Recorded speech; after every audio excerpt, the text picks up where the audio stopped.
ஆமென். ஹல்லேலூயா, ஹல்லேலூயா, ஹல்லேலூயா. சத்தமாக சொல்லுவோமா? ஹல்லேலூயா, ஆமென். நாங்கள் யாவரும் அமர்ந்து கொள்ளுவோம். ஆமென். ஹல்லேலூயா, ஆமென். 2 ஆராதனைகள் என்ன உற்சாகமாக இருந்தீங்களா? அதை உற்சாகமாக சொல்லணும். உற்சாகமாக இருந்தீங்களா? ஆமென். ஹல்லேலூயா, ஹல்லேலூயா. கண்களை மூடி வார்த்தைக்காக நாங்கள் செபிப்போம். அல்ஃபா ஒமேகாவுமான தேவனே, நன்றி அப்பா. தகப்பனே, உங்களுடைய ஜனங்களை ஆண்டவரே முகாந்திரம் இல்லாமல் இந்த இடத்திற்கு நீங்கள் கொண்டு வரவில்லை. ஒவ்வொரு ஞாயிற்றுக்கிழமையும் தகப்பனே முகாந்திரம் இல்லாமல் நீங்கள் எந்த இடத்திற்கு எங்களை அழைத்து வருவதில்லை அப்பா. ஏதோ ஒன்றை எங்களுக்காக வைத்திருக்கிறீர். ஆண்டவரே, அந்த மன்னாவை நாங்கள் புசிக்க தகப்பனே எங்களுடைய இருதயங்களை ஆயத்தப்படுத்துங்கப்பா. தகப்பனே, எங்களுடைய இருதயங்கள் விதைக்கப்படுகிற விதைகள் ஒவ்வொன்றும் அநேக கனிகளை கொடுக்கட்டும். ஆண்டவரே, அந்த கனிகளை உம்மை அறியாத ஜனங்கள் எங்கள் மூலமாக புசிக்கட்டும். உம்முடைய நாமம் மகிமைப்படட்டும். ஆண்டவரே, சிந்தனைகளை திசை திருப்புகிற பொல்லாத ஆவிகளை கட்டிந்து கொண்டு செபிக்கிறேன். நிறைய ஆளுகை செய்யுங்கப்பா, நிறைய ஆளுகை செய்யுங்க, நடத்துங்க. ஆமென், ஆமென். ஹல்லேலூயா, ஹல்லேலூயா, ஆமென். ஓகே, நாங்கள் வேதத்திலிருந்து திருப்பிக் கொள்வோம். யோவான் 15ஆம் அதிகாரம் 12ஆம் வசனம். ஒருவர் வாசிங்கள்.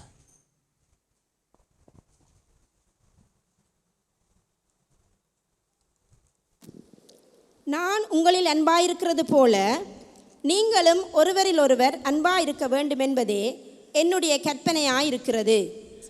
ஆமென்.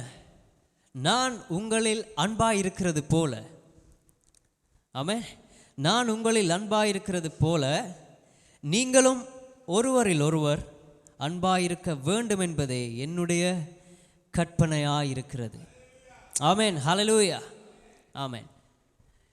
இந்த வசனத்தில் ஒரு கேள்வி, அதற்குள்ளாக ஒரு கேள்வி மறைந்திருக்கிறது. அது என்னென்று பார்ப்போம். நான் உங்களில் அன்பாயிருக்கிறது போல. அப்போ இந்த இடத்துல மனிதனுக்கும் தேவனுக்கும் ஒரு லவ் ஸ்டோரி ஒன்று காணப்படுது. எத்தனை பேருக்கு அது விளங்குது?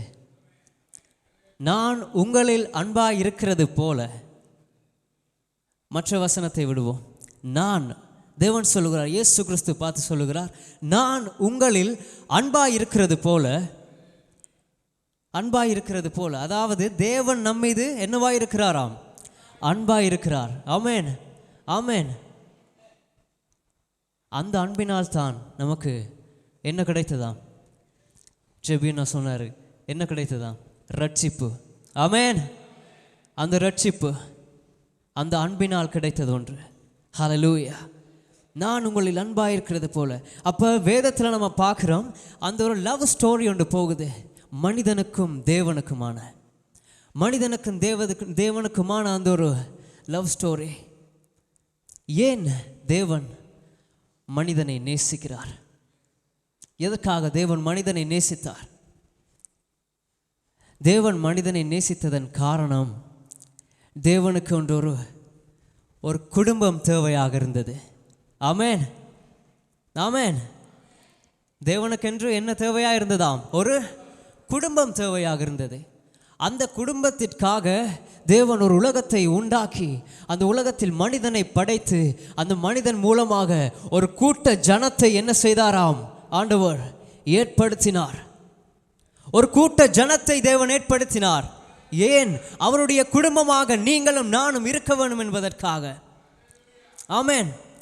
அநேக இடத்தில் வேதத்தில் நாம் பார்க்கிறோம், கிறிஸ்து சபையை மணவாட்டி என்கிறார். ஆமென். புருஷன்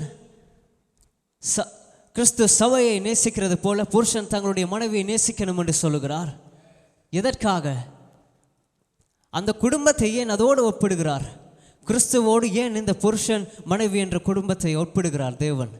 ஏனென்றால் அவரும் அந்த ஒரு ஸ்தானத்தில் நமக்கு இருப்பதால், ஒரு தகப்பன் ஒரு வீட்டில் தன்னுடைய பிள்ளைகளுக்கும் தன்னுடைய மனைவிக்கும் ஒரு உயர்ந்த ஸ்தானத்தில் இருக்கிறார், உண்டாக்கி கொள்ளுகிறார். அவர் அந்த உயர்ந்த ஸ்தானத்திலிருந்து அவர் எதிர்பார்க்கிற காரியங்கள் கனம். ஆமென், ஆமென். ஒரு அப்பா வீட்டில் இருக்கும்போது எதிர்பார்ப்பார், எனக்கு அந்த கனம் வேண்டும், எனக்கு அந்த மரியாதை என்னுடைய மனைவியின் இடத்திலிருந்து, என்னுடைய பிள்ளைகளிடத்திலிருந்து எனக்கு அந்த மரியாதை வேணும் என்பதை ஒரு தகப்பன் எதிர்பார்ப்பார். ஆமென். அதே போல் தேவன் அவர் கண்டு ஒரு கூட்ட ஜனத்தை ஏற்படுத்தி ஒரு குடும்பமாக அன்பு செலுத்த வேண்டும், என்னை சேவிக்கணும், என்னை கனம் செலுத்தணும், என்னோட அன்பாக இருக்கணும் என்று சொல்லி ஒரு கூட்ட ஜனத்தை ஏற்படுத்தினார். அந்த குடும்பம் தான் நீங்களும் நானுமாக இருக்கிறோம். ஆமென், ஹல்லேலூயா, ஹல்லேலூயா. இது ஒரு பாக்கியம், இது ஒரு சலாக்கியம். ஆமென், ஆமென். வாசிப்போம். அதிலே 15, நான் உங்களில் அன்பாயிருக்கிறது போல நீங்களும் ஒருவரில் ஒருவர் அன்பாயிருக்க வேண்டும் என்பதே என்னுடைய கற்பனையாயிருக்கிறது. ஆமென். எது தேவனுடைய அன்பு? எது தேவனுடைய அன்பு? 1 யோவான் 3:16 அதிகாரத்தை திருப்பிக் கொள்ளுவோம். ஹல்லேலூயா. பரிசுத்தர்.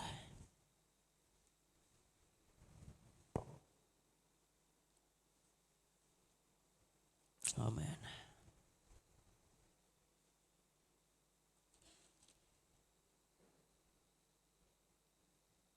ஆமென். வாசிப்போம்.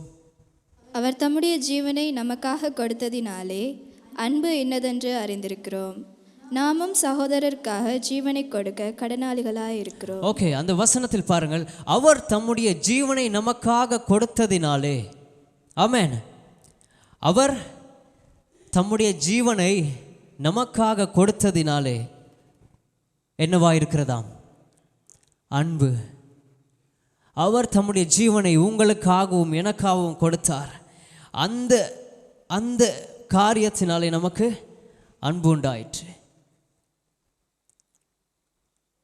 ஒருவேளை இயேசு கிறிஸ்து, ஆண்டவரே சிலுவை என்னால் தாங்க முடியலை, இந்த வலிகளை என்னால் பொறுக்க முடியலை, இந்த வலிகள் எனக்கு வேதனையாக இருக்கிறது, ஆண்டவரே இந்த முட்கள் எனக்கு குத்துகிறது, இந்த ஆணிகளின் வலி என்னால் தாங்க முடியவில்லை என்று சொல்லிவிட்டு தேவன் போகவில்லை.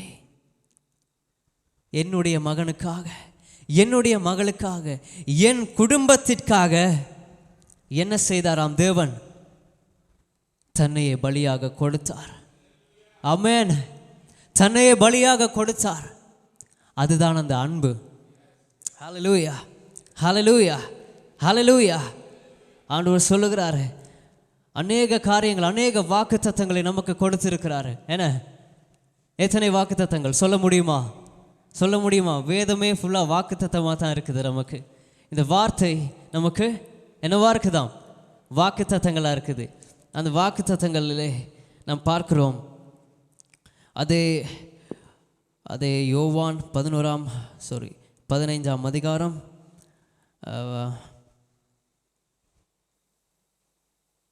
13 வசனத்திலிருந்து வாசிப்போம். ஒருவன் தன் சிநேகிதனுக்காக தன் ஜீவனை கொடுக்கிற அன்பிலும் அதிகமான அன்பு ஒருவரிடத்திலும் இல்லை. ஆமென். 14, நான் உங்களுக்கு கற்பிக்கிற யாவையும் நீங்கள் செய்வீர்களானால் என் சிநேகிதராய் இருப்பீர்கள். 15 வாசிங்க. இனி நான் உங்களை ஊழியக்காரர் என்று சொல்லுகிறதில்லை, ஊழியக்காரன் தன் எஜமான் செய்கிறதை அறிய மாட்டான். நான் உங்களை சிநேகிக்கிறேன் என்றேன், நான் உங்கள் சிநேகிதர் என்றேன், ஏனெனில் என் பிதாவினிடத்தில் நான் கேள்விப்பட்ட எல்லாவற்றையும் உங்களுக்கு அறிவித்தேன். ஆமென். ஹல்லேலூயா. தேவன் நம்மளை என்னவாக சொல்லுகிறாராம்? தேவன் நம்மளை என்னவாக சொல்லுகிறாராம்? சிநேகிதன், சிநேகிதன். இனி அவர் ஊழியக்காரன் என்று சொல்லவில்லை. ஊழியக்காரன் என்றால் எஜமான் செய்வதை அறியாமல் இருப்பான். எஜமானுக்கு இருக்கிற ரகசியங்களை ஊழியக்காரன் அறியாதிருப்பான். அது எஜமானுக்கு மாத்திரம்தான் தெரியும். ஆனால் ஆண்டவர் சொல்லுகிற காரியம் உங்களை சிநேகிதன் என்று சொல்லுகிறார். ஆமென், ஹல்லேலூயா. எத்தனை சலாக்கியம், எத்தனை சலாக்கியம்.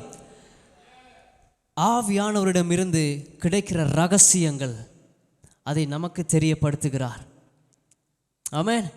ஒரு சிநேகிதன் தன்னுடைய சிநேகிதனுக்காக என்னத்தை கொடுப்பானாம்? தன்னுடைய உயிரையே கொடுத்துருவாங்களாம். கிட்டத்தட்ட நம்ம ஸ்ரீலங்காவில் ஒரு சம்பவம் நடைபெற்றது. எத்தனை பேருக்கு ஞாபகம் இருக்கிறது? ஒரு 17-18 வயசு இருக்கும் ஒரு வாலிபன். அந்த வாலிபனை சில ஜனங்கள் சேர்ந்து அவனை அடித்து கொண்டு போட்டாங்க. முடிவில் தான் தெரிய வந்தது, அவனை அடித்து கொண்டதற்கான காரணம் தன்னுடைய சிநேகிதன் கேர்ள் ஃப்ரெண்டை பார்க்குறதுக்கு அவர் போயிருக்கிறாரு. அதுக்கு ஹெல்ப் பண்ணுறதுக்காக இவர் போயிருக்கிறாரு. ஆனால் அடி வாங்க வேண்டியது அவர். ஆனால் பாவம், அந்த வாலிபன் தன்னுடைய சிநேகிதனுக்காக உயிரை மாய்த்து கொண்டான். இந்த சம்பவம் எத்தனை பேருக்கு ஞாபகம் இருக்கிறது? இது பரவலாக இது போய்கொண்டிருந்தது. ஸ்ரீலங்காவில் போராட்டமெல்லாம் செஞ்சாங்க. ஆமென். அதான் வேதத்தில் ஆண்டவர் சொல்கிறாரு, தன்னுடைய சிநேகிதனுக்காக உயிரையை கொடுக்கிற அன்பை காட்டிலும் என்னவில்லையா வேறொன்று இல்லை என்று சொல்லுது வேதம். அப்போ தேவன் நம்மளை என்னவாக சொல்லுகிறார்? சிநேகிதனே, சிநேகிதனே, சிநேகிதனே என்று சொல்லுகிறார். காரணம், அவரிடம் இருந்து, பிதாவினிடத்திலிருந்து உங்களுக்கு ரகசியங்களை தெரியப்படுத்துகிறார். நீங்கள் யோசிக்கலாம், பிதாவினிடத்திலிருந்து எதற்கு எனக்கு ரகசியம்? ஒரு ஊழியத்திற்கு நீங்கள் கடந்து சென்று பாருங்கள். தேவன் உங்களை அழைத்திருக்கிறது எதற்காக? தேவனுடைய ஊழியத்தை செய்ய வேண்டும் என்பதற்காக. ஆமென். அந்த ஊழியத்தை நீங்கள் செய்யும் பொழுது உங்களுக்கு புதிய புதிய வெளிப்பாடுகள், புதிய புதிய ரகசியங்களை ஆவியானவர் உங்களுக்கு கொடுப்பார். அதுதான் சிநேகிதன். சிநேகிதன் ஒரு காரியத்தை நம்முடைய தகப்பனார் எனக்கும் ஒரு சிநேகிதன் இருக்கிறார். நான் ஒரு காரியத்தை தகப்பனார் சொன்னா உடனே ஓடிடுவேன் என்னோடய சிநேகிதன் சொல்கிறதுக்கு. நான் அப்பா சொல்ல வேணான்னு சொன்னாலும் நான் ஓடிடுவேன். ஏன்? போய் ஃப்ரெண்ட்டை சொல்லணும். ஃப்ரெண்ட்டை சொல்லி அதை பற்றி கொஞ்ச நேரம் ஒரு 5 நிமிஷம் நம்ம பேசுகிறது, அது ஒரு சந்தோஷம். ஓமா இல்லையா? அது ஒரு கொஞ்ச நேரம் சந்தோஷம். எந்த ஒரு விஷயம் நடந்தாலும் ஏதாச்சும் ஒன்று வாங்கிட்டோம்னா என்ன செய்வோம்? ஓடி போய் டக்குன்னு என்ன செய்வோம்? சிநேகிதன்ட்ட சொல்லுவோம். அதே போல தான் ஆவியானவர், இயேசு கிறிஸ்து சொல்லுகிறார், ஆவியானவர்கிட்ட இருக்கிறத எல்லாமே நான் உங்கள்கிட்ட வந்து சொல்கிறேன். அந்த ரகசியங்களை உங்களுக்கு அறியப்படுத்துகிறேன். ஆமென். ஹல்லேலூயா, ஹல்லேலூயா. ஆண்டவர் சொல்லுகிறாரே, நான் உங்களில் அன்பாக இருக்கிறது போல. அன்பாக இருக்கிறீங்களா? நீங்கள் அன்பாக இருக்கிறீங்களா? அவர் அன்பாக இருக்கிறார். ஓகே, அவர் அன்பாக இருக்கிறதால தான் இவ்வளோ காரியம். அவர் அன்பாக இருக்கிறதால தான் நீங்கள் இந்த இடத்துல இருக்கிறீங்க. அந்த கிருபை, ஹல்லேலூயா, அந்த கிருபையினால் எங்கேயோ போக வேண்டிய நம்மளை அப்படியே பிடிச்சு இழுத்து கொண்டு வந்து இதுக்குள்ளே உட்கார வச்சிருக்குது. அதுதான். ஆமென். ஹல்லேலூயா, ஹல்லேலூயா. எங்கேயோ இருக்க வேண்டிய என்ன பிடிச்சு கொண்டு வந்து இங்கே வந்து இந்த மைக்கை பிடிக்க வச்சிருக்குதே, அதுதான். ஹல்லேலூயா, ஹல்லேலூயா. அதுதான் அவருடைய அன்பு. ஆமென். ஆனால் அவர் அன்பு ஓகே, அவர் சைடு ஓகே, அன்பு கூர்ந்தார், அன்பாக இருந்தார், இவ்வளவு நமக்காக செய்திருக்கிறாரு, இன்னும் செஞ்சு கொண்டு இருக்கிறாரு. இப்போ நம்மளோட பக்கம் கொஞ்சம் பார்ப்போமா? நாம் தேவனிலே அன்பாக இருக்கிறோமா? இருக்கிறோமா? வேதம் சொல்லுகிறதா, மகனே உனக்காக நான் சிலுவையில் மரித்தேன், உனக்காக நான் ஆணைகள் அடிகள் பட்டேன், முட்களாலே என்னுடைய நெற்றியிலே தலையிலே முள்முடி போட்டு அவ்வளவு குத்துக்களை வாங்கினேன், சிலுவையில் தொங்கிக் கொண்டிருந்தேன் உனக்காக. வேதம் சொல்லுகிறதா, எனக்காக நீ போய் ஒரு சிலுவை எடுத்து ஆணிகள் அடிபட்டு நடந்து கொண்டு வேதனைப்பட்டு போ என்று சொல்லுகிறதா வேதம்?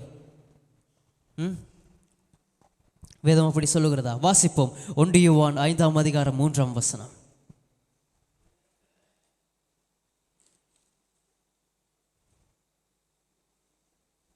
எது அன்பு என்று பாருங்கள். நாம் தேவனுடைய கற்பனைகளை கைக்கொள்வதே அவரிடத்தில் அன்பு கூறுவதாம். அவருடைய கற்பனைகள் பாரமானவைகளும் அல்ல. ஆமென். நாம் தேவனுடைய கற்பனைகளை கைக்கொள்ளுவதே அவரிடத்தில் என்ன செய்கிறதாம்? அன்பு கூறுகிறதாம். தேவன் அன்பு கூர்ந்து விட்டார் நம்மளை. மாறாக நம்முடைய அன்பு தேவனுக்கு எப்படி நாம் கொடுக்கிறோம், எப்படி நாங்கள் கொடுக்கிறோம் தேவனுக்கு நம்முடைய அன்பை? அவருடைய கற்பனைகளை கை கொள்ளுவதினால். எது அவருடைய கற்பனை? சொல்ல முடியுமா? எது அவருடைய கற்பனை? மாறாக அவருடைய கற்பனைகளை கை கொள்ளுகிறதினாலே நாம் அவரிடத்தில் அன்பு செலுத்துகிறோம். அவர் நம்மை பாரமானவைகள் ஒன்றையும் சுமக்க சொல்லவில்லை, ஆணைகள் அடிப்படு என்று சொல்லவில்லை. தேவன் சொல்லுகிற ஒரு காரியம், நீ ஒன்றுமே செய்ய வேணாம், நீ என்னுடைய கற்பனைகளை மட்டும் கை கொள்ள, நான் சொன்னபடி நீ செய், அதுதான் நீ என் மீது செலுத்தும் அன்பு. இந்த கேள்விக்கு, இந்த பதிலுக்கு எத்தனை பேர் சொல்ல முடியும்? நான் கற்பனைகளை கை கொள்ளுகிறேனா, அதன்படி நான் நடக்கிறேனா என்று எத்தனை பேர் சொல்ல முடியும்? ஆமென். ஹல்லேலூயா, ஹல்லேலூயா. அதே வசனம் யோவான், மீண்டும் திருப்பிக் கொள்ளுங்கள், யோவான் 15:12. இப்போ பாருங்க, எது கற்பனை என்று நான் உங்களுக்கு அந்த வசனத்திலே சொல்றேன்.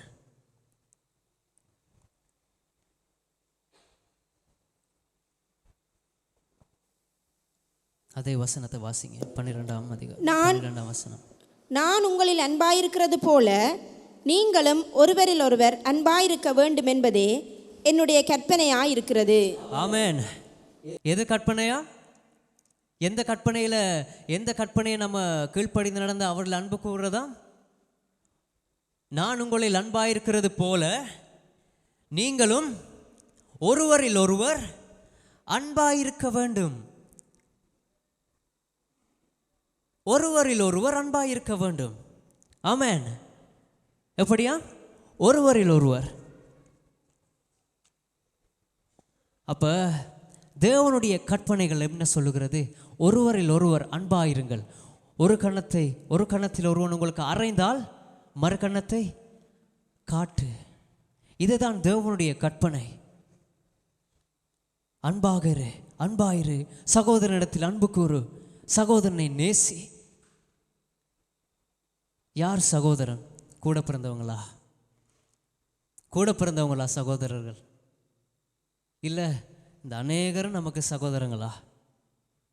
எல்லாருமே நம்முடைய சகோதரர்கள். ஆமேன், ஆமேன். ஒரு தாய், ஒரு தகப்பன், ஆதாம் ஏவாள், அதிலிருந்து வந்தவர்கள் தான் நாம். ஒரு தாய் தகப்பன், சகோதரர்கள். நம்முடைய தகப்பன் கிறிஸ்துவாக இருக்கிறார். நாம் எல்லாருமே சகோதரர்களாக இருக்கிறோம். ஆரம்பத்தில் சொல்லியிருந்தேன், குடும்பம். தேவன் அவர்களுக்கென்று ஒரு குடும்பத்தை ஏற்படுத்தினார். அந்த குடும்பத்தில் நாங்கள் யாராக இருக்கிறோம்? சகோதரர்களாக இருக்கிறோம். ஹல்லேலூயா, ஹல்லேலூயா. அவருடைய சகோதரிகளாக இருக்கிற நாம் என்ன செய்ய சொல்கிறதாம் வேதம்?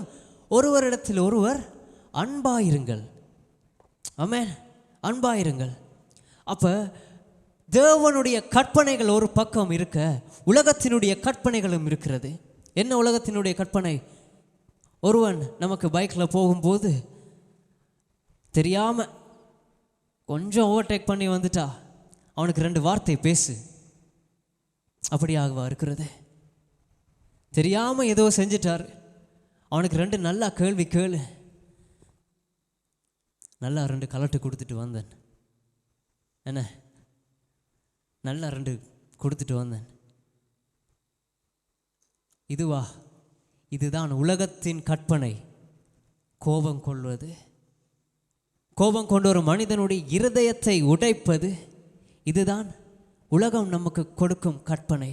மாறாக தேவன் நமக்கு கொடுக்கிற கற்பனைகள் என்னவாம்? ஒருவரிடத்தில் ஒருவர் அன்பாயிருங்கள், ஒரு கன்னத்தை அறைந்தால் மறுகன்னத்தை காட்டுங்கள். இதுதான் தேவன் நமக்கு கொடுக்கிற கற்பனை. ஆமென், ஆமென். ஓகே, அதில் நாங்கள் வாசிப்போம்.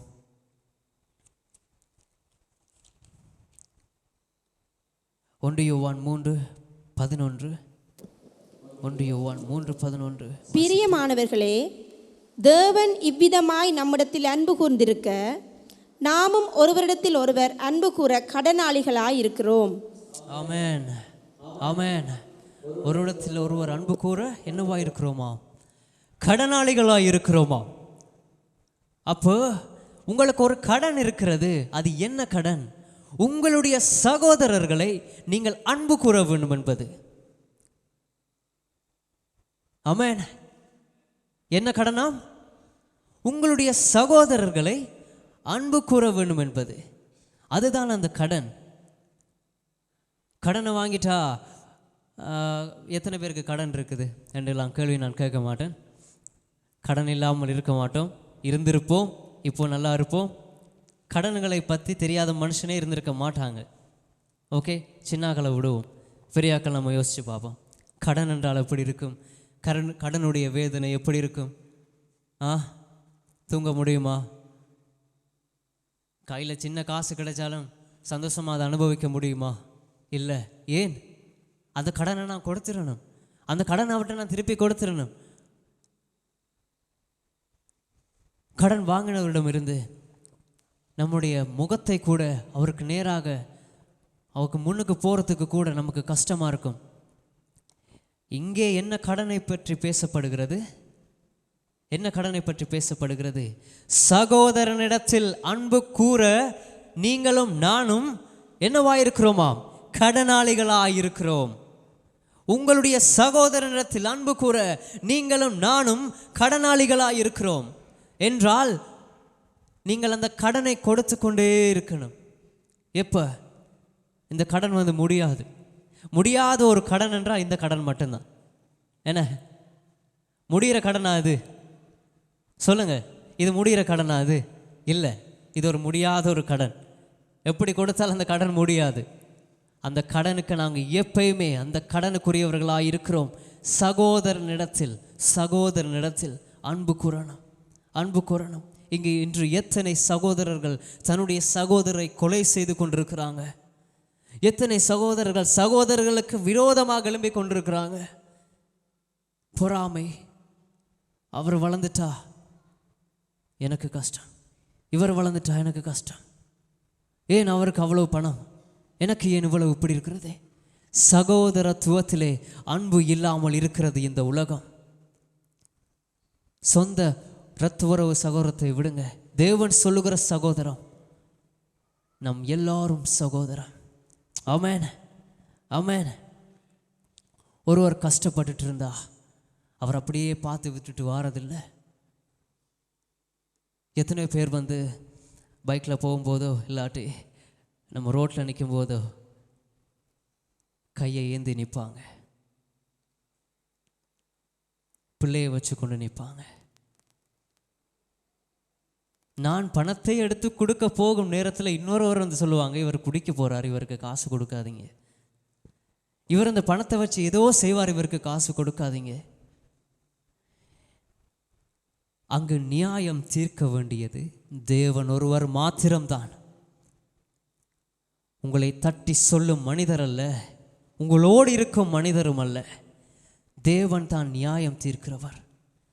உங்களுக்கு அந்த இடத்திலே கொடுக்க திராணி உள்ளவர்களாய் இருந்தால் நீங்கள் செய்ய வேண்டியது அந்த ஒரு சகோதரனிடத்தில் உங்களிடம் இருக்கிறதை கொடுத்து அவனை நேசிப்பது. இருக்கிறதை கொடுத்து விடுங்க. உண்மையாகவே இந்த காரியத்தில் நான் நிறைய பாதிக்கப்பட்டிருக்கிறேன். கொடுக்க முடியாமல் போயிருக்கும், மனவேதனைப்பட்டு நான் வந்திருக்கிறேன்.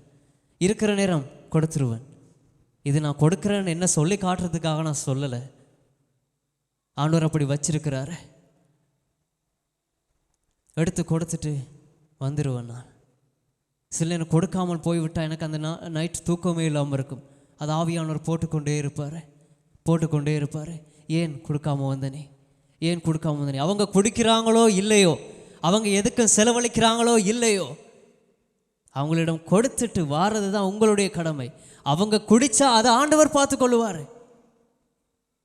கொடுக்க உங்களுக்கு திராணி இருக்கிறதா, கொடுங்கள். கொடுக்க உங்கள்கிட்ட பணம் இருக்கிறதா, கொடுங்க. நான் நேற்றைய முன்தினம் தான் நான் ட்ரெயினில் வந்தேன் கொழம்புலேருந்து. அப்போ வந்து கொண்டிருக்கக்குள்ள ட்ரெயினில் தெரியும் தானே நிறைய பேர் வருவாங்க. அப்போ ஒரே ஒரு வார்த்தையை எந்த மனதோடையே நான் போராடுவேன். நான் என் மாம்சம் ஒரு பக்கம் பேசும், இல்லை கொடுக்காத, உனக்கு தேவைப்படும், இது சின்ன காசு தானே, உனக்கு தேவைப்படும், பஸ்ஸுக்கு தேவைப்படும், அங்கேருந்து ஆட்டோவில் போகிறதுக்கு தேவைப்படும், பெட்ரோலுக்கு தேவைப்படும் என்று என் மாம்சம் ஒரு பக்கம் இருந்து பேசி கொண்டிருக்க, நான் என்ன செய்வேன் என்றால் நான் ஒரு டெக்னிக் யூஸ் பண்ணுவேன். அடுத்த பக்கம் என் மாம்சத்தில் பேசுவேன், இவருக்கு இல்லாது என்னத்துக்கு நீ உயிர் வாழ்கிற, இந்த மனுஷருக்கு நீ பணம் கொடுக்கலாட்டி எதுக்கு நீ உயிர் வாழ்கிற, எந்த மாம்சத்தோடய நான் பேசுவேன். நான் இதே காரியம்தான் தேவனுக்கு நான் கொடுக்குற விஷயத்தில் ஒரு காரியம், ஒரு சீக்ரெட்டை நான் கண்டுபிடிச்சேன். இதே விஷயம் அப்படியே இருக்கட்டும், இந்த காரியத்தை ஆண்டவர் போடுறாரு. தேவனுக்கு கொடுக்குற விஷயத்தில் தேவனுக்கு நான் ஒரு காரியத்தை கொடுக்கறதுக்கு எனக்கு பணம் வரும். பணம் வந்த உடனே நான் என்ன செய்வேன், அந்த பணத்தை எடுத்து தேவனுக்கு வைக்க போகல, சரி அடுத்த முறை கிடைக்கக்குள்ளே கொடுத்து கொள்ளலாம், அடுத்த முறை கிடைக்கக்குள்ளே கொடுக்கலாம் என்று மாம்சம் சொல்லும். யார் யாருக்கு போராட்டமா, யார் யாருக்கு போராட்டமா, மாம்சத்துக்கும் யாருக்கு, ஆவிக்கும். மாம்சத்துக்கும் ஆவிக்கும் போராட்டம் நடந்து கொண்டே இருக்கும். மாம்சம் என்றால் எங்கள் சத்துரு போட்டுக்கொண்டே இருப்பான், ஒவ்வொரு காரியமாக போட்டுக்கொண்டே இருப்பான். இல்லை கொடுக்காத, இது உனக்கு தேவை, எடுத்து வை, உனக்கு இது தேவை, நீ வச்சுக்கொள்ளு. அந்த இடத்துல தான் பிசாசுக்கு என்ன செய்ய சொல்லுகிறார், எதிர்த்து நிற்க சொல்லுகிறார். பிசாசுக்கு எதிர்த்து நில்லுங்கள், அப்பொழுது அவன் உங்களை விட்டு ஓடி போவான். ஆமேன், ஆமேன். அதுதான் ரகசியம். அப்படி போராட்டம் வரக்குள்ள சொல்லுவான். உதாரணத்துக்கு சொல்கிறேன், என்கிட்ட ஒரு 5000 காசு கிடச்சிருக்கு, கனகாலமாக என்கிட்ட காசே இல்லை, இது எனக்கு நடந்திருக்குது, நான் அதை சாட்சியாக அவங்கள்ட்ட நான் சொல்கிறேன். 5000 காசு கிடச்சது, அந்த காசை என்ன செஞ்சேன், இதில் தேவனுக்கு எடுத்து வெப்பமண்டு வாரன், இப்போ தானே கிடச்சிருக்கு, இது தேவன் தான் உனக்கு தந்திருக்கிறாரு, நீ கொடுக்காத.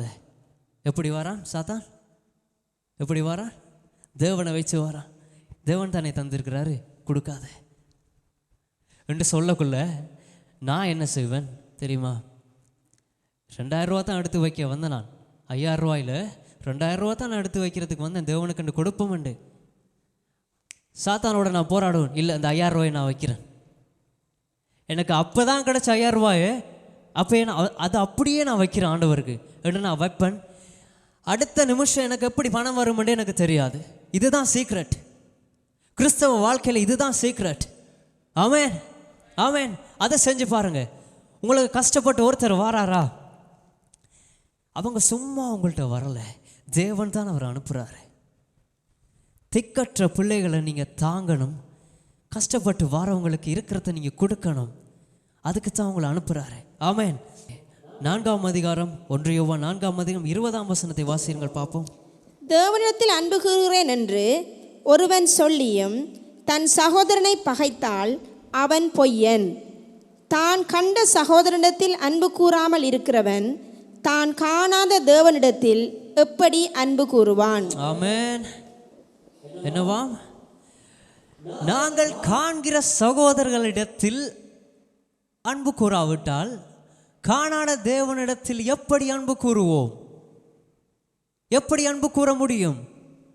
நாங்கள் சொல்லுவோம், தேவனே உங்களை நான் நேசிக்கிறேன், ஆண்டவரை உமக்காக நான் எல்லாவற்றையும் செய்கிறேன், எல்லாவற்றையும் உமக்காக நான் செய்கிறேன், சர்ச்சுக்கு வருகிறேன், ஆராதிக்கிறேன், அந்நிய பாஷை பேசுகிறேன், எல்லாமே நான் செய்கிறேன், காணிக்க கூட நான் கொடுக்கிறேன். ஆனால் காண்கிற சகோதரனிடத்தில் அந்த நேரத்தில், அப்போதான் நம்ம சர்ச்சுக்கு வருவோம், ஒருத்தர் வாராரு, கஷ்டத்தோடு வாராரு, சாப்பாட்டுக்கு ஏதாச்சும் தாங்க, வயிற்றில் கையை வச்சுட்டு இல்லாட்டி ஒரு பிள்ளையை கூட்டிகிட்டு வந்து சாப்பாட்டுக்கு ஏதாச்சும் தாங்க என்று சொல்லும்போது அங்கே கொடுக்காமல் நாம் இங்கே வந்து இருப்பது பிரயோஜனம் அல்ல,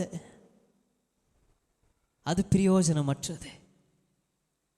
நாம் என்ன செய்ய வேண்டும்? காண்கிற சகோதரிடத்தில் அன்பை காட்டணும். அப்பொழுதுதான் காணாத தேவன்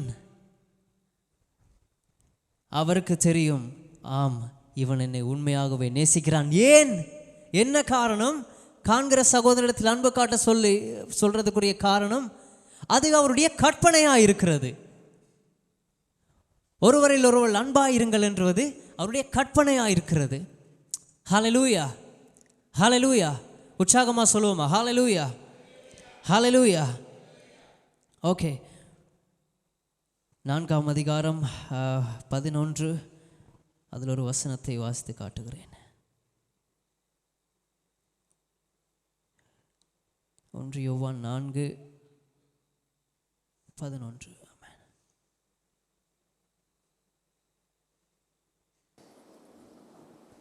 ஹல்லேலூயா. அந்த வசனத்தை மீண்டும் வாசிங்க.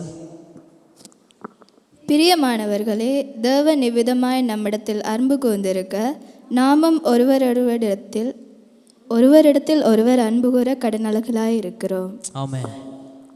என்னவா இருக்கிறோம்? கடனாளிகளாய் இருக்கிறோம். அப்போ அந்த சகோதரனிடத்தில் நாம் காட்டும் அன்பு, அந்த அன்பு இல்லை என்றால் நாம் எது செய்தாலும் அது என்னவா இருக்கிறதா? எது செய்தாலும் பிரயோஜனமற்றதாக இருக்கிறது, பிரயோஜனமற்றதாக இருக்கிறது. அன்பு மாத்திரம். அந்த அன்பைத்தான் தேவன் நமக்கு காண்பித்தார். அந்த அன்பைத்தான் காண்பித்ததன் மூலமாக ரட்சிப்பை பெற்றிருக்கிறோம். ஆமென். விலை மதிப்பில்லாத ரட்சிப்பை பெற்றிருக்கிறோம். எதனால்? தேவன் நம் மீது காண்பித்த அந்த அன்பினால். ஆமென், ஆமென். இப்போ நீங்கள் சொல்ல முடியும், என்னுடைய சகோதரன் எனக்கு விரோதமாக ஒரு காரியத்தை செய்து விட்டான். அப்போ நீங்கள் ஒரு தப்பையும் செஞ்சிட்டீங்க. ஓகே, நல்லா கவனிச்சு கொள்ளுங்க.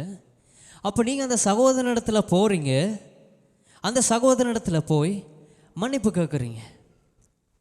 என்னை மன்னிச்சு கொள்ளுங்க, இந்த காரியத்தில் நான் தவறு விட்டுட்டேன், என்னை மன்னித்து கொள்ளுங்க என்று சொல்லும்போது அந்த சகோதரன் என்ன செய்வாராம்? அந்த சகோதரன், இல்லை உன்னெல்லாம் நான் மன்னிக்க மாட்டேன், இதே இருதயத்தோடு தான் நான் இருப்பேன். அதே கோபத்தோடு அதே இருதயத்தோடு இருப்பாங்கன்னு எத்தனை பேர் பயந்து கொண்டிருக்கிறார்கள் மன்னிப்பு கேட்பதற்கு. அவர் என்ன நினைத்து விடுவார்? அவர் என்ன சொல்லி விடுவார்? மன்னிப்பு கேட்பதற்கு பயப்படுகிறார்கள் மனிதர்கள். அங்கேருந்து என்ன ரிப்ளை நமக்கு வந்துடும்? மன்னிப்பு கேட்ட நம்மளை அவமானப்படுத்திடுவாரோ, இல்லை நம்ம செகண்ட் ஆகிருவோமோ, அந்த இடத்துல நம்ம போய் நம்மளோட ஸ்டாண்டர்ட் குறைஞ்சிருமோ? ஹல்லேலூயா, ஹல்லேலூயா. அப்போ பாருங்க, யோவான் 3ஆம் அதிகாரம் எடுத்துக்கொள்ளுங்க. யோவான் 3ஆம் அதிகாரம், யோவான் 15ஆம் அதிகாரம், யோவான் 15ஆம் அதிகாரம்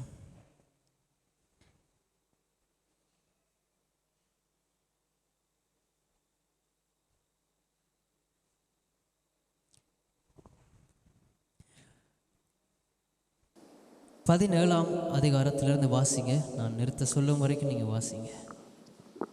நீங்கள் ஒருவரோடொருவர் அன்பாயிருக்க வேண்டுமென்றே இவைகளை உங்களுக்கு கற்பிக்கிறேன். உலகம் உங்களை பகைத்தால் அது உங்களை பகைக்கிறதற்கு முன்னே என்னை பகைத்ததென்று அறியுங்கள். நீங்கள் உலகத்தாராய் இருந்தால் உலகம் தன்னுடையதை சிநேகித்திருக்கும். நீங்கள் உலகத்தாராய் இராதபடியினாலும் நான் உங்களை உலகத்தில் இருந்து தெரிந்து கொண்டபடியினாலும் உலகம் உங்களை பகைக்கிறது. ஆமென்.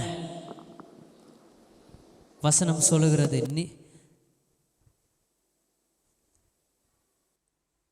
உலகம் உங்களை பகைத்தால், உலகம் உங்களை பகைத்தால் அது உங்களை பகைக்கிறதற்கு முன்னே சாரி,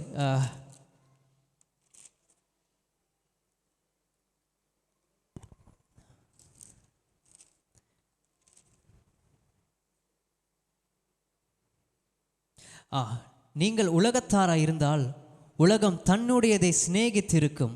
நீங்கள் உலகத்தாராய் இராதபடினாலும் நான் உங்களை உலகத்திலிருந்து தெரிந்து கொண்டபடினாலும் உலகம் உங்களை பகைக்கிறது. ஆமேன், ஆமேன். என்ன சொல்லுகிறது? நீங்கள் உலகத்தாராய் இருந்தால் உலகம் தன்னுடையதை சிநேகிக்கும். இப்போ யோசிச்சு பாருங்க, கவனமாக இருக்கணும். ஒருவர் நம்மிடத்தில் மன்னிப்பு கேட்க வரும் பொழுது, அவருக்கு நாம் மன்னிப்பை கொடுக்காவிட்டால் நாம் உலகத்தின் சிநேகத்துக்குள்ளாக இருக்கிறோம் என்று அர்த்தம்.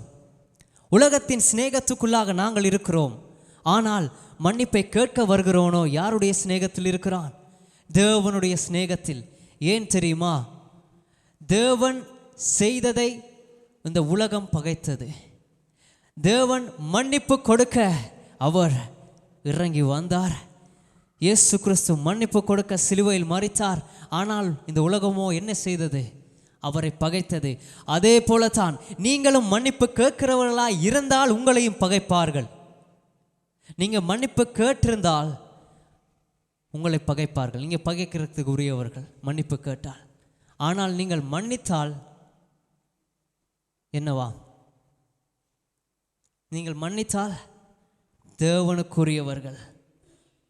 இங்கே 2 காரியம்: உலகத்தின் கற்பனை, கிறிஸ்துவின் கற்பனை. ஆமென். உலகத்துக்குரிய கற்பனை ஒன்று இருக்குது. அது என்னவாம்? தேவனுடைய கற்பனைக்கு மாறாக செயல்படுவது. ஒரு கன்னத்தில் அறிந்தால் இன்னும் 2 சேர்த்து கொடு. இங்கே ஒரு கன்னத்தில் அறிந்தால் மறு கன்னத்தை காட்டு. அப்போ ஒருவன் மன்னிக்கிறதற்கு வருகிறான், மன்னிப்பை கேட்டு வருகிறான் என்று சொன்னால், நீங்கள் மன்னிக்க ஆயத்தம் இல்லை என்றால் உலகத்தின் சிநேகத்துக்குள்ளே நீங்கள் இருக்கிறீர்கள். மன்னித்தால் தேவனுடைய சிநேகத்துக்குள்ளே உட்படுகிறீர்கள். ஆமென். ஒரு சகோதரன் ஒரு பிரச்சனை உண்டு ஆகிட்டு, அவருக்கு ஏதோ ஒரு பிரச்சனையில் அகப்பட்டு அவருக்கு அவமானங்கள் ஆயிற்று. நம்மிடத்தில் அந்த காரியம் வருது. நம்ம என்ன செய்கிறோம்? இன்னுமாக இன்னொருடன் பேசி ஒரு கதையை 9ஆக்கி பேசுவதில் வல்லவர்களாகிய நாம் என்னத்தை செய்கிறோம்? நான் என்னத்தை செய்கிறேன்? ஒருவருடைய அவமானம், ஒருவருடைய நிர்வாணத்துக்குரிய காரியம் உங்களுக்கு வருகிற பொழுது நாம் என்ன செய்கிறோம்? ஒரு சகோதரனுடைய அவமானப்படுத்துகிற ஒரு காரியம் நம்மிடத்தில் வருகிறது. அந்த நேரத்தில் தேவனுடைய சிநேகிதர்களாக, தேவன் பிரித்தெடுக்கப்பட்ட சிநேகிதர்களாக அந்த சகோதரனுடைய அவமானத்தை மறைக்கிறதற்கு, அவருக்காக ஜெபிக்கிறதற்கு ஆயத்தமாக இருந்தால் பாக்கியம் பெற்றிருக்கிறோம். ஆமென், ஆமென். இந்த காரியம் எங்கே நடந்தது தெரியுமா? வேதத்தில்.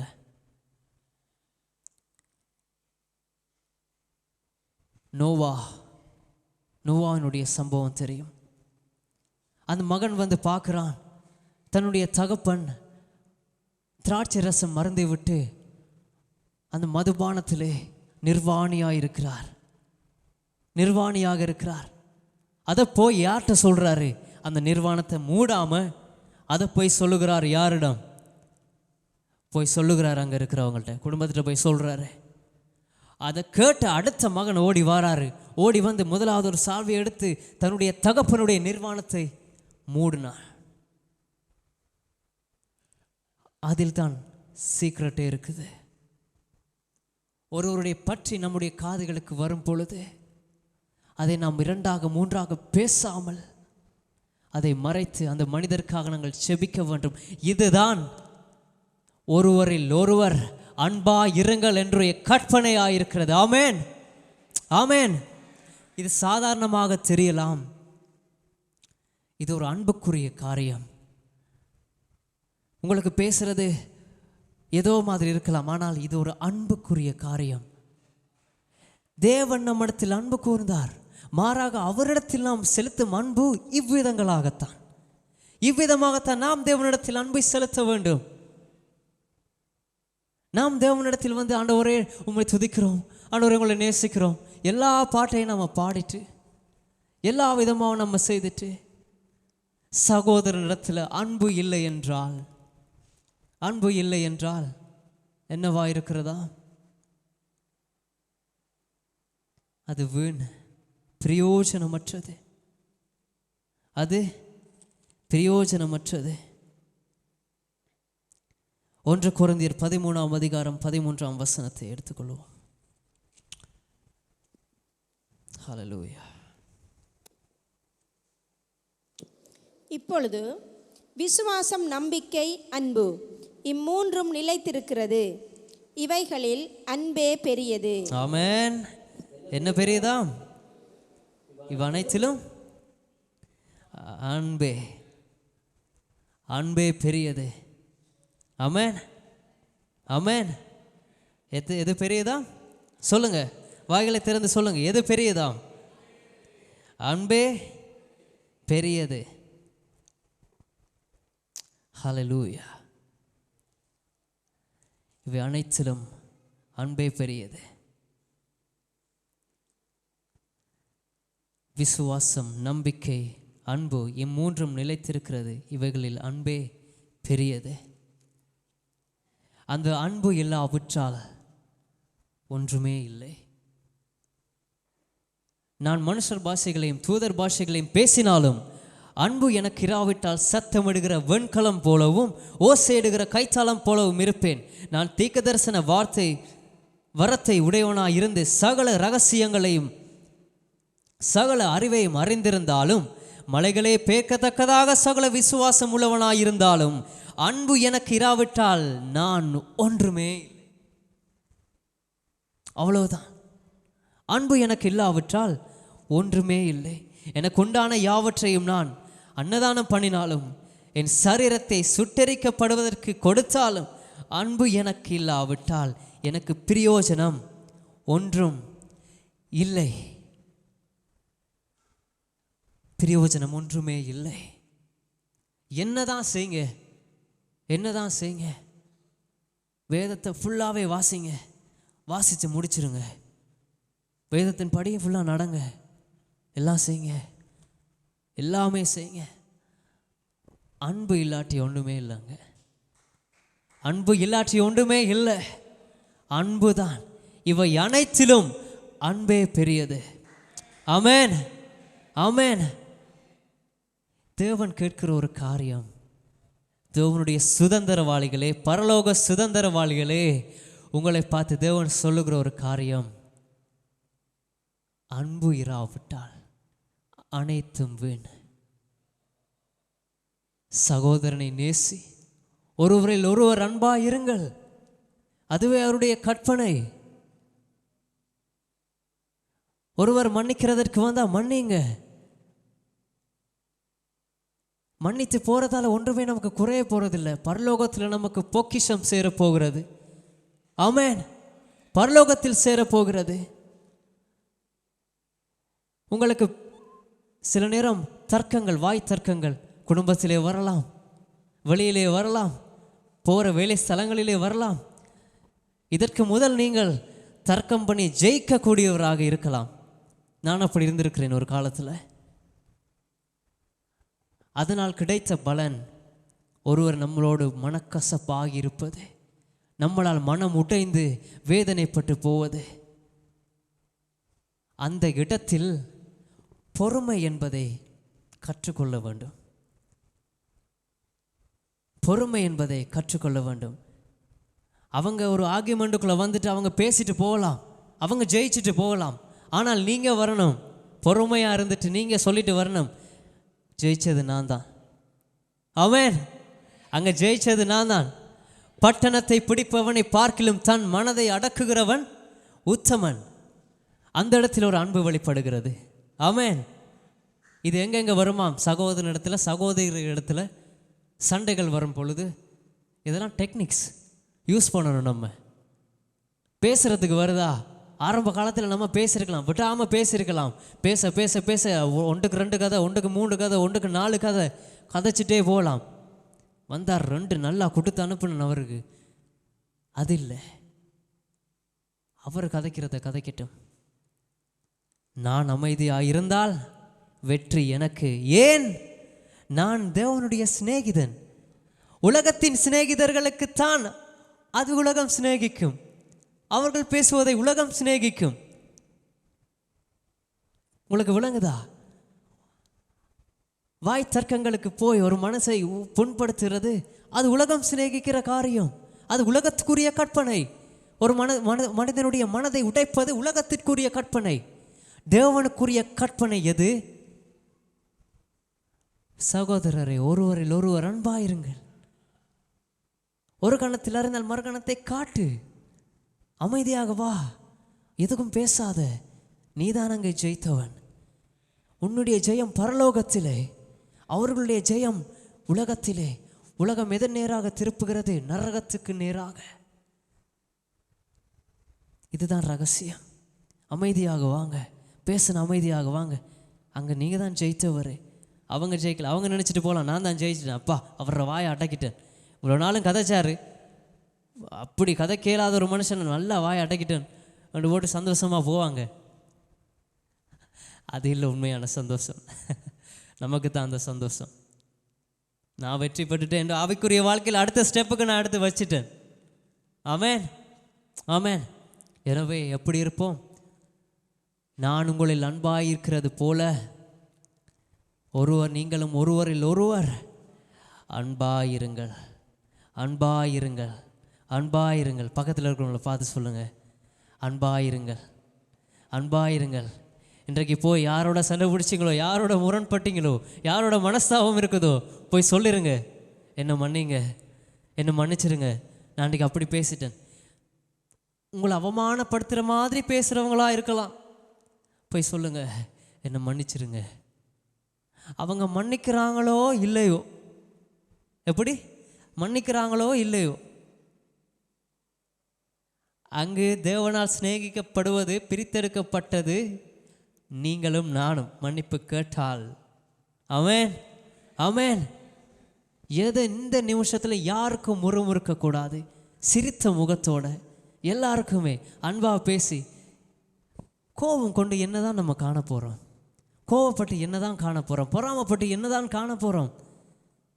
பொறாமோர் எலும்பு உருக்கி இருக்கிற எலும்போ சும்மாவே இருக்குது. இப்போ இருக்கிற சாப்பாட்டு அது சொல்லவே தேவையில்லை. இப்போ எல்லாமே சும்மாவே உருக்கிட்டு இருக்குது. காணாததுக்கு எக்ஸ்ட்ராவாக நம்ம போட்டு என்ன செய்கிறோமா? இன்னும் போட்டு பொறாமைகள் அதுகளை போட்டு எலும்ப இன்னுமா இருக்கிறோமா? காணாததுக்கு அதுக்கு பிறகு ஆன்லைன் வாங்குறது. அப்படியா? கால்சியம் குளுசை வாங்குகிறோம் எதுக்கு? எலும்புகள் கொஞ்சம் ஸ்ட்ராங் ஆகிறதுக்கு, மூட்டுகள் கொஞ்சம் நிமிர்ந்து நிற்கிறதுக்கு, இப்படி மடக்கக்குள்ளே சத்தம் கேட்காமல் இருக்கிறதுக்கு. என்ன, அதுக்கெல்லாம் பெஸ்ட்டான ஒரு மருந்து தான் இருக்குது. எதுவா? எதுவா? சகோதரரிடத்தில் அன்பாயிருங்கள். நீங்கள் அந்த அன்பாக இருக்கக்குள்ள அந்த அன்பு உங்களை சுகப்படுத்தும். அந்த அன்பு தான் யாரு சொல்லுங்க? யார் அந்த அன்பு? இயேசு கிறிஸ்து தான் அந்த அன்பு. அவர் நீங்கள் அன்பாய் செயல்படும் போது நீங்கள் கிறிஸ்துவை உங்களுக்கு கூடாக நீங்கள் வெளிப்படுத்துகிறீர்கள். கிறிஸ்து உங்கள் மூலமாக அந்த அன்பினாலே வெளிப்படுகிறார். என்ன, உங்களுக்கு சுகம் உண்டாகிறது. சும்மா அந்த மருந்து எடுத்துட்டு அப்படி செஞ்சு இப்படி செஞ்சு இதெல்லாம் தேவையில்லை. கோபமாக இருந்தால் போய் மன்னிப்பு கேளுங்க. யாரோடையும் கோவப்படாதீங்க. முன்னுக்கு ஒருத்தன் ஹெட்லைட் அடிச்சுட்டு வந்தால் கூட கையை நீட்டி ஏதாச்சும் ரெண்டு பேச்சு பேசுனா மனசுக்கு திருப்தியாக இருக்கும். இல்லை, உள்ளுக்கு எலும்பு உருகுது, அதை மறந்துடாதீங்க. அன்பாயிருப்போம், அன்பாயிருப்போம், அன்பாயிருப்போம். நம்மளை நடத்துகிறவங்களுக்கு அன்பாயிருப்போம். சபையில் நமக்காக கஷ்டப்பட்டு என்ன செய்கிறாங்க? இரவும் பகலும் வேதத்தை தியானித்து உங்களுக்காக தேவனுடைய வார்த்தையை கொண்டு வராங்க. அவங்களோட அன்பாக இருப்போம். சின்ன காரியத்திலே முறுமுறுக்காமல் அன்பாகவே இருப்போம். இதெல்லாம் கட்டுப்பட்டு தேவனுடைய சபைகளாக வளர்ந்து இதுதான் என்னவா சந்தோஷமா தேவன் உண்டாக்கிய அந்த குடும்பம். ஆமென், ஆமென். அதுதான் மனவாட்டியாகிய சபை. ஹல்லேலூயா, ஹல்லேலூயா. எல்லோரும் எழுந்து நின்று செபிப்போம். ஹல்லேலூயா, ஹல்லேலூயா. ஆண்டவரே நன்றி, நன்றி தகப்பனே. ஆண்டவரே தகப்பனே, நீர் எங்களில் அன்பாய் இருக்கிறது போல. ஹalleluya ஹalleluya ஹalleluya. ஆண்டவரே, நீங்கள் எங்கள் அன்பாய் இருக்கிறது போல நான் என்னுடைய சகோதரரிலும் நான் அன்பாய் இருக்க வேண்டும். ஆண்டவரே, வாய்களை திறந்து கேட்போமா? வாய்களை திறந்து கேட்போமா? ஆண்டவரே, என்னுடைய இருதயத்தை ஆண்டவரே அன்பான ஒரு இருதயமாக மாற்றுங்க, அன்பான ஒரு இருதயமாக மாற்றுங்க. வாய்களை திறந்து கேட்போம். ஹalleluya. வேதம் சொல்லுகிறது, எதைத்தான் செய்தாலும் எப்படி கைகளை உயர்த்தி பாடல்களை பாடினாலும், அந்நிய பாஷைகளை பேசினாலும், தீர்க்க தரிசனங்களை உரைத்தாலும், அன்பு இல்லாவிட்டால் ஒன்றுமே இல்லை. நீ அவருடைய பாதத்திலிருந்து மணி நேரமாக ஜெபித்து விட்டு வந்தாலும், நேரில் காண்கிற ஒரு சகோதரனுக்கு நீ மன்னிக்காமல் உதவாமல் போனால் அது ஒன்றுமே பிரயோஜனம் அல்ல. அன்பே பிரதானமானது, அன்பே பெரியது. ஹalleluya.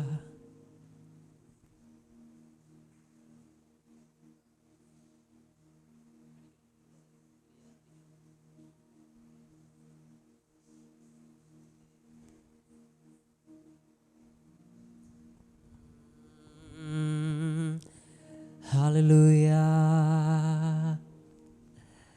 நன்றி. வாய்களை திறந்து அமைதியாக இருக்காமல் வாய்களை திறந்து கேட்போம். வாய்களை திறந்து கேட்போம். வார்த்தையை கேட்டது மாத்திரமல்ல, அந்த ஒப்பு கொடுத்தல் பகுதியிலே உங்களுடைய இருதயம் உடைக்கப்பட்டு தேவனிடத்தில் மனம் திரும்ப வேண்டும். ஆண்டவரே, அன்பாக இராமல் விட்டு போன காரணங்களை ஆண்டவரை மன்னிங்கப்பா. ஆண்டவரிடம் மன்னிப்பு கேளுங்க. ஆண்டவரே, என்ன மன்னிங்க. என்னுடைய சகோதரனை நான் தாங்காமல் விட்டதை மன்னிங்க. என்னுடைய தகப்பன் தாய்க்கு விரோதமாக அன்பில்லாமல் நான் பேசியதை மன்னிங்க. ஆண்டவரே, என்னுடைய மனைவிக்கு விரோதமாக நான் செயற்பட்டதை மன்னிங்க. என்னுடைய கணவனுக்கு விரோதமாக செயற்பட்டதை மன்னிங்க. ஆண்டவரே, ஒரு சகோதரனிடத்தில் நான் அன்பு கூறாமல் விட்டதை மன்னிங்கப்பா. வாய்களை திறந்து கேட்போமா? நன்றி. ஹalleluya.